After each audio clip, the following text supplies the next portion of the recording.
mayor de 4 hermanos y él es licenciado en Kinesiología y Fisiatría y actualmente ejerce la docencia. Ahora, con 27 años, está presentando su primer libro, Un bar chamullero y otras historias, editado por Editorial Ciudad Gótica. Para meternos en tema y antes de esta pequeña entrevista que hemos armado para que lo conozcan más, antes de que directamente se metan en la presentación del libro, quería contarles que al ingresar al bar chamullero uno se encuentra con que es un lugar reducido, tenebroso y oscuro. Pero pronto te comienza a fascinar su arquitectura, sus lámparas de distintos colores, ubicadas a la altura de la cabeza, de esas que hay que ir esquivando constantemente. En el bar no hay muchas mesas ni sillas. La gente que llega tarde permanece de pie. No hay mozos, hay mozas. En el bar chamullero suceden cosas raras. Algunos dicen que en el fondo se hacen rituales evocando a Hitler y a Mussolini, y que hay un túnel subterráneo que comunica la ciudad de Rosario con el cerro Uritorco. En el bar hay una biblioteca de madera de algarrobo, un juego de ajedrez donde las figuras representan a incas contra españoles, un cuadro enorme de Chaplin junto a un perro, hay un artista plástico y hay un profesor de historia. Repaso: un bar, una biblioteca, un cuadro de Chaplin, un juego de ajedrez, mozas, un profesor de historia y un artista plástico. Creo que se parece mucho al lugar perfecto, ¿no? Fernando. Por lo menos para nosotros. ¿Cómo nace un bar chamullero y otras historias? Bueno, buenas noches. Primero, gracias por venir. Gracias a Maru, Martín, Leandro, Belén, por llegarse y por haberme traído a presentar esto que es un bar chamullero. Bueno, básicamente el bar chamullero nace una noche de mucho calor en Rosario, donde nosotros todos los martes religiosamente nos juntamos a jugar al fútbol. Y por esas cosas que tiene la vida pasamos justamente por este bar. Y nuestra primera impresión fue que no nos iban a dejar entrar. Pero bueno, pasó todo lo contrario.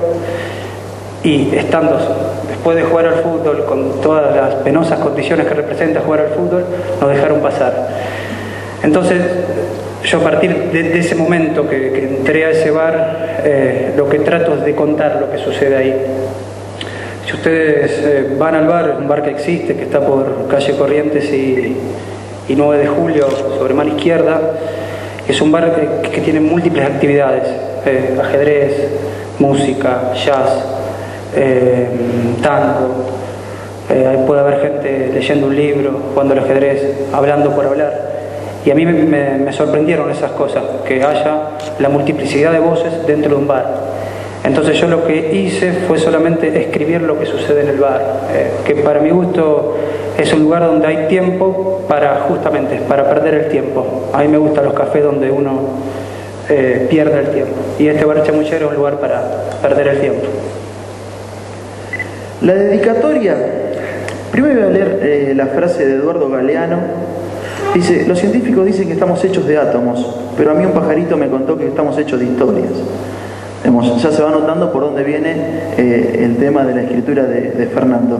Y hay una dedicatoria, dice: este libro está dedicado a la profesora que me reprobó en lengua y literatura, mi mamá, con la admiración de siempre. ¿Qué pasó ahí? Sí, no me quería mucho con lengua y literatura, no me fue muy bien, pero al guiarme en este camino hizo que yo pueda publicar un libro.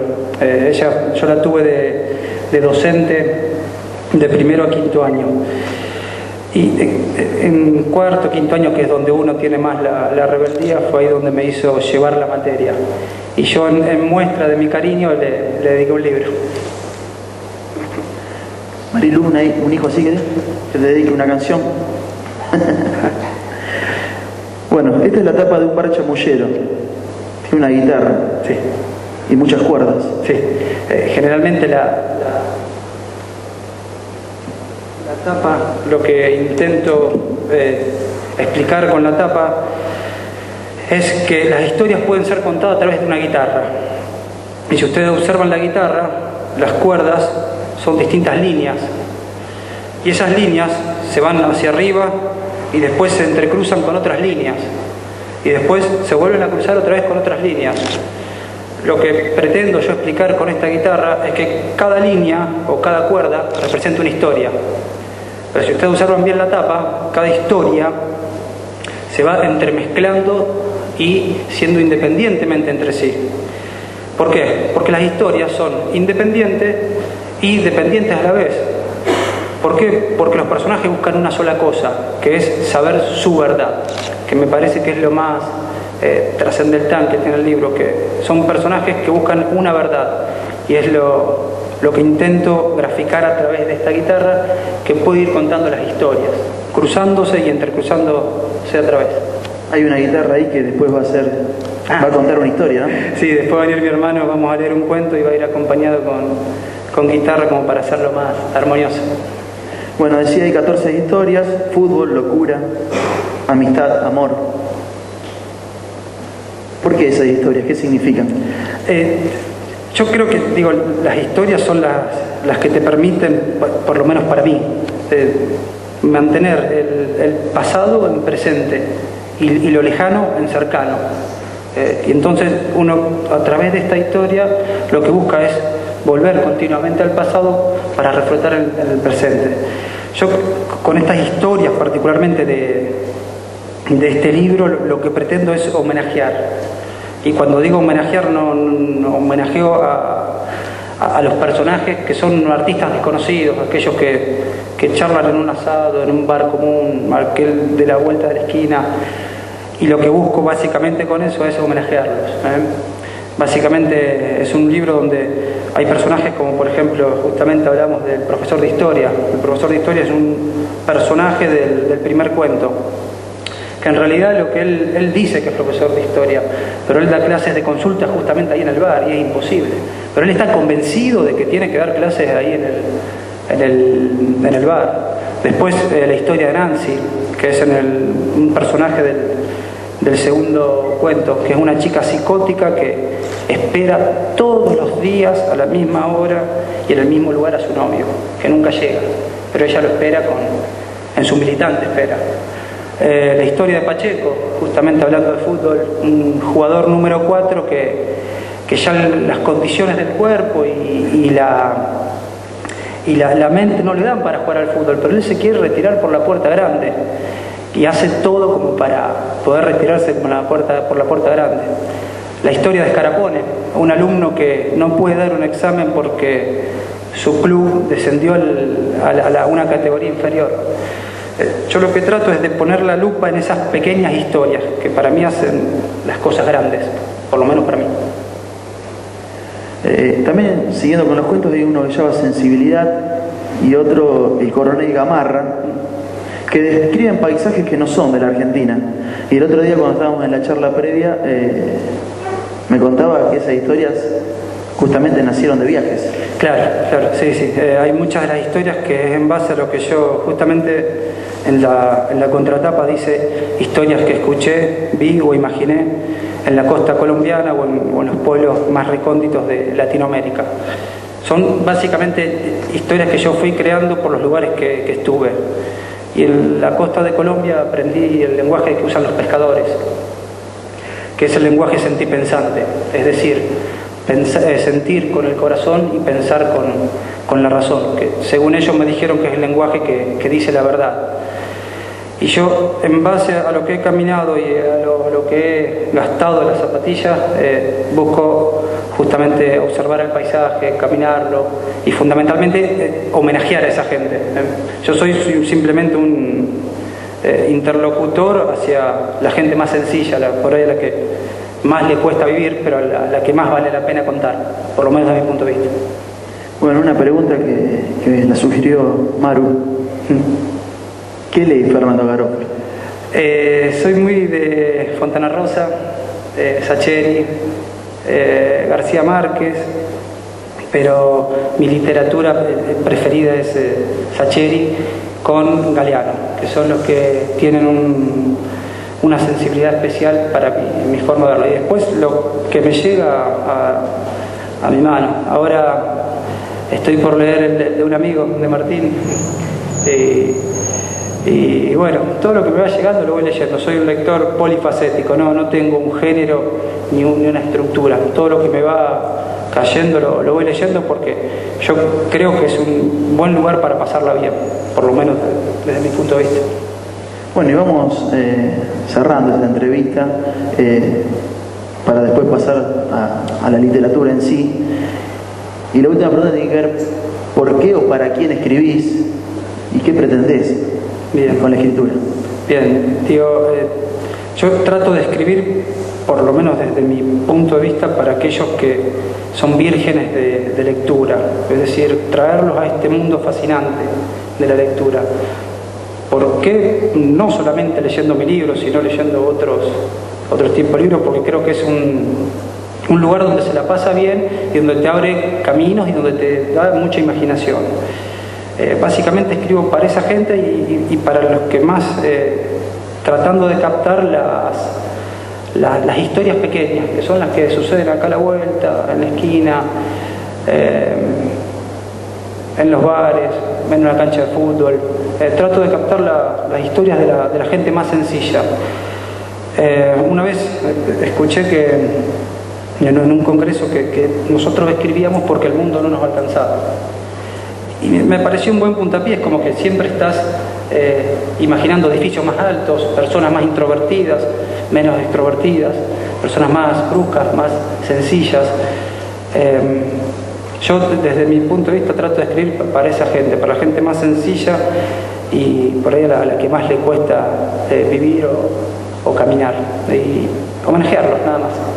Bueno, si hay alguno que se sienta bienvenido a la literatura de Fernando Garofalo, vamos a invitar al señor hermano. Él es mi hermano, me va a acompañar con la guitarra mientras vamos a leer un cuento de acá de un bar chamullero. Y yo me voy para allá a escuchar.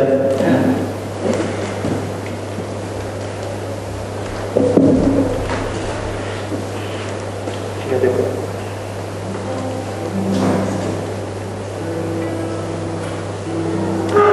Bien, el cuento se llama Un mundito de ilusiones. Me voy para Argentina en 2 meses más o menos. Te extraño demasiado, dijo Julia desde su computadora de Italia.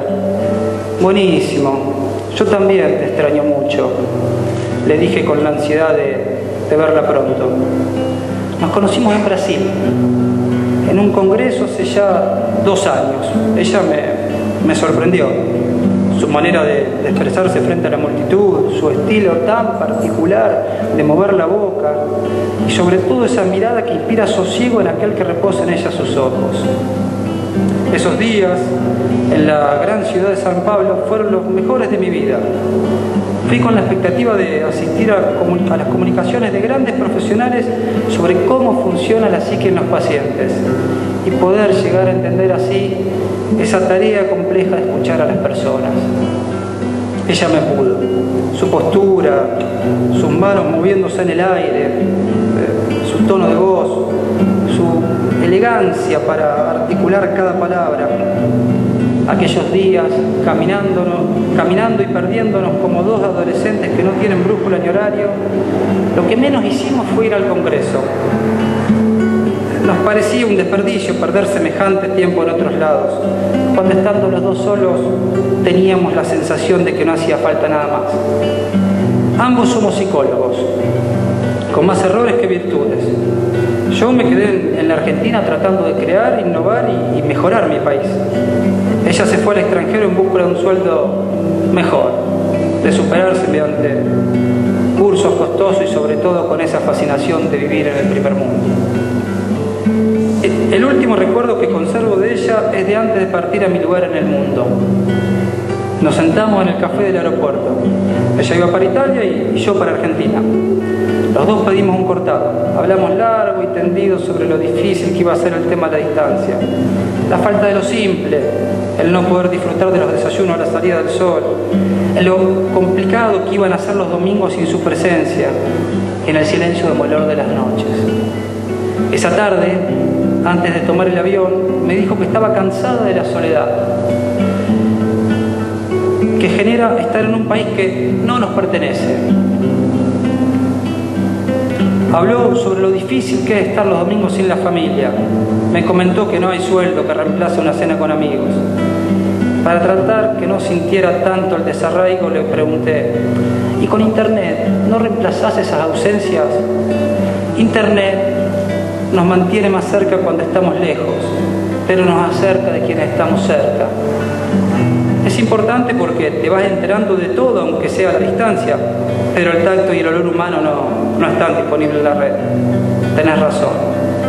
En ese momento saqué 2 munditos pequeños, casi diminutos.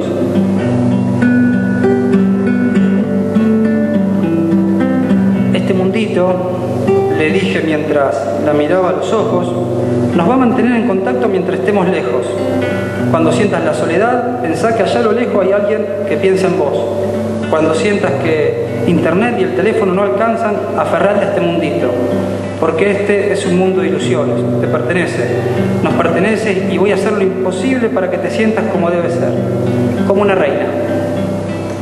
Gracias, Emi, es el mejor regalo que me habían hecho, dijo sonrojándose.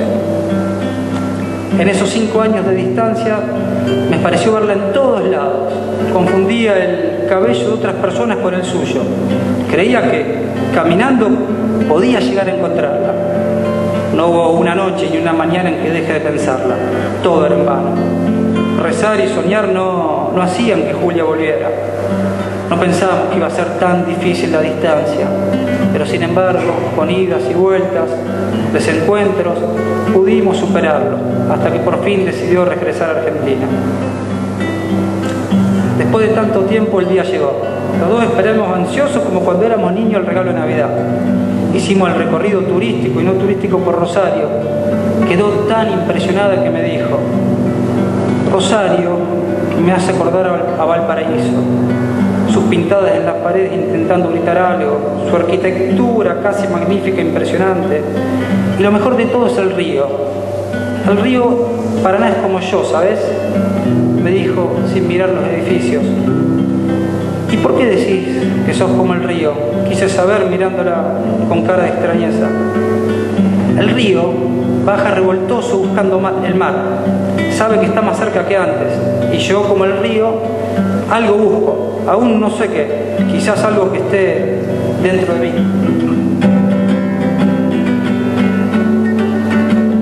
No supe qué decir.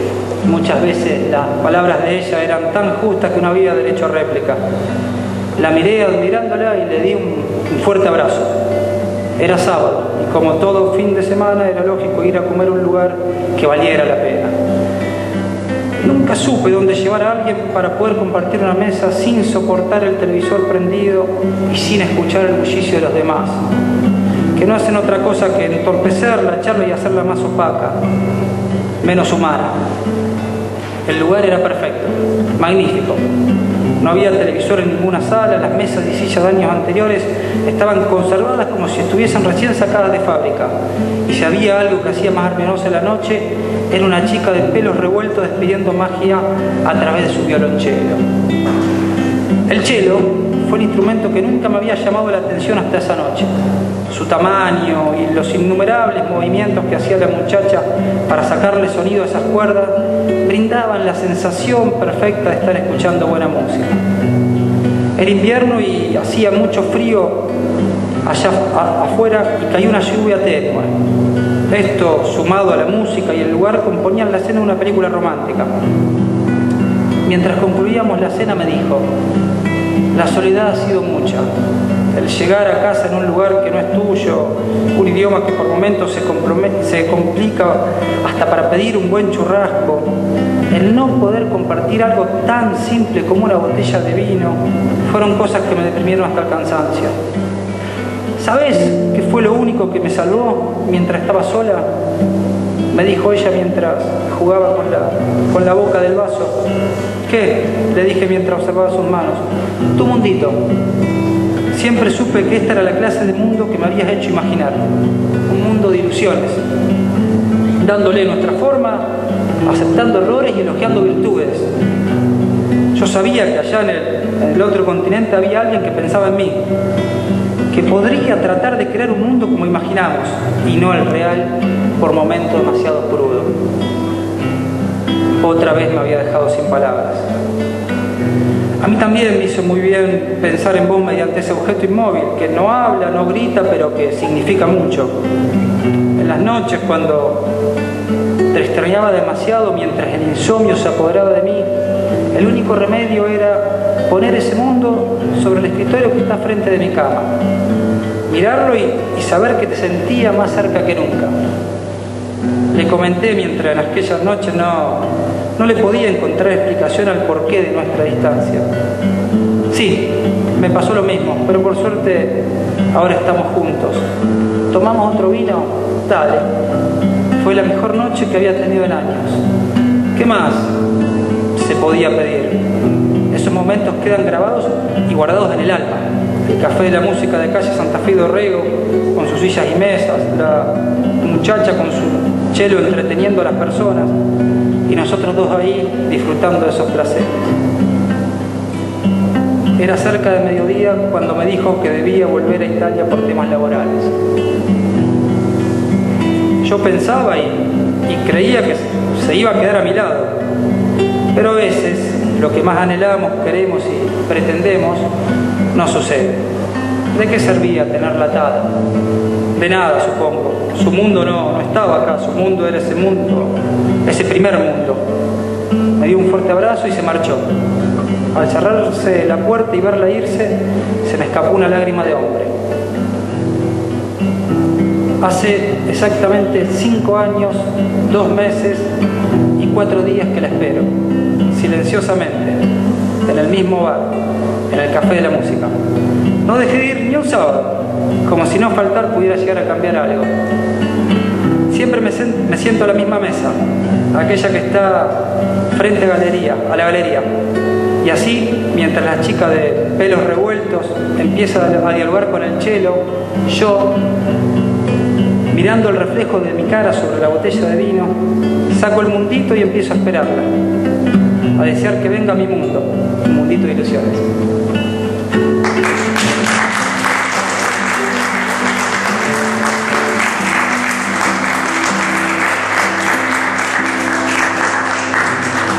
Bueno, muchísimas gracias por haberse llegado a escucharme. No puedo dejar de agradecer a Belén, a Martín, a Leandro, a Maru, que trajo a toda su banda. Y la verdad es un placer para mí estar acá porque yo creo en esto de la literatura y estamos convencidos, por lo menos yo estoy convencido de que, no sé si se va a cambiar el mundo, pero un mundo mejor es posible a través de los libros. Y por lo menos son momentos que te llenan el alma. Así que está de más decir que soy un agradecido de que estén acá y bueno, y ojalá lo disfruten. Muchas gracias.